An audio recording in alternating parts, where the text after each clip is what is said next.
And as a young man growing up without a father, you learn from what you see on TV that men are supposed to do, or the individuals that you hang out with, what their perception of what young men or men are supposed to do.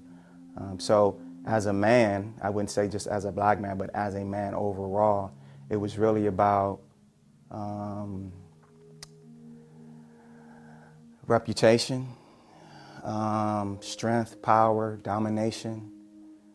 So when I tapped into a particular characteristic or strength that I had, I identified with it and used it for the lack of acceptance that I didn't feel as though I had from my mom, and then probably the abandonment that I probably still carry from not having a father figure in my life, which led me to a life or a void in my life that I fill with self-indulgence, and self-indulgence including being vain, alcoholism or alcohol abuse, I should say, some drug use, and relationships outside of marriage,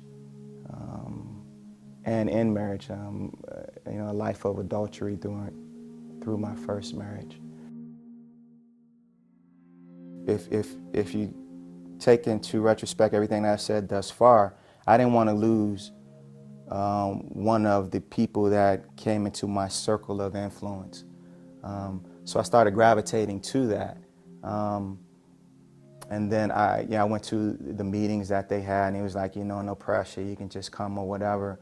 It was a different perspective of structure, of you're required to pray 7 times a day, and you have to face Mecca, and these are some of the things that are associated with it. So I'm like, well, wow.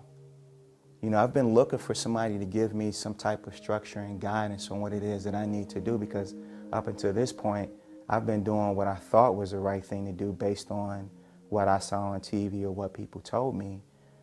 Maybe Islam can be the structure that I never got from my dad. Not knowing anything about Jesus prior to that, except for the limited exposure that I had to it, and not a true understanding of Christianity, that's what I adopted, because I longed for structure. I longed for a father figure. I longed for brotherhood and companionship. Life with Christianity and the transformation of becoming what God wants me to be is structure. It's the blueprint for a successful life. It gives me the strength to be able to share my experiences with others, so that they don't have to live through what I lived through to try and figure out a purpose in life. God gives you that purpose through His words. There are a lot of people out there that don't know God. They don't know that there are answers out there for them, and they don't know where they can go and get those answers.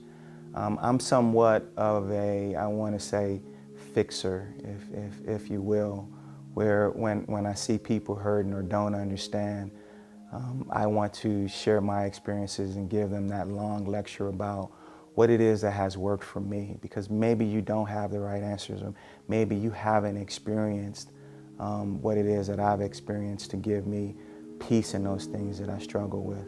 And how I do that is I relate to individuals on their level.